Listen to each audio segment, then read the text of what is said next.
दाल फ्रायसाठी तेलामध्ये आता जिरे टाकलं जात आहे आणि त्यानंतर मिरची टाकली आहे. मिरची, आलं, लसूण फ्राय करून घ्यायचं आहे चांगलं. कांदा,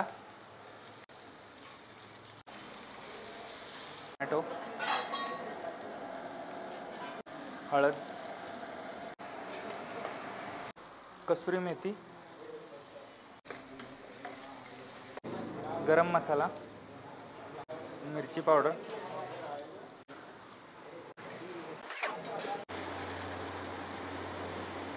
डाळ घालतो शिजलेली.